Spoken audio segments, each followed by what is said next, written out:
I think the way conventional medicine is treating depression is really a disaster, and that is simply writing prescriptions for antidepressants. So I get a lot of these women, and it is women outnumbering men with thyroid issues, coming to me that have been failures, quote, failures at antidepressant therapy. They're still depressed, and they're not only still depressed, but they now have side effects from being on antidepressants. They can't sleep, or they're sleeping too much. Weight gain, huge weight gain. And, with thyroid issues, you're already gaining weight. So dizziness, nausea, lack of libido. I mean, really? So many problems with the antidepressants, and it's not directed at the cause. So when I see them, what I do is actually, using an automobile analogy, is I look under the hood. Like, what's going on there? Giving an antidepressant is simply a Band-Aid. And it's a way of getting somebody in and out of your office in 15 minutes, if that. But I say, do that. You can tell what's going on.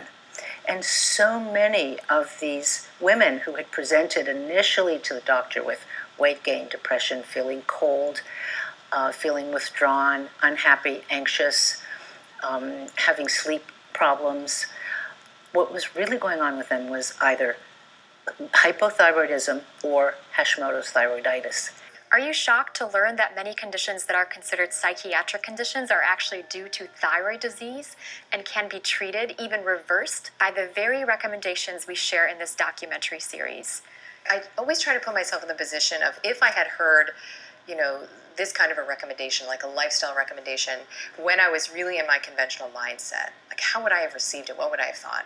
And let me tell you, I would have rolled my eyes and laughed, because it's an extremely challenging mindset to, adopt when you are coming from conventional orthodoxy that says, you were born with this, there's a genetic component, it's a chemical imbalance, and it requires serious medicine, right, which is pharmaceutical And you'll never be able to get off of the medicine, too. Right, and lifelong treatment, right? So to suggest that a simple dietary change, and particularly one in the case of non-celiac gluten sensitivity, that doesn't even have a verifiable test associated with it, to suggest that this is real medicine is offensive, right? It's preposterous, right?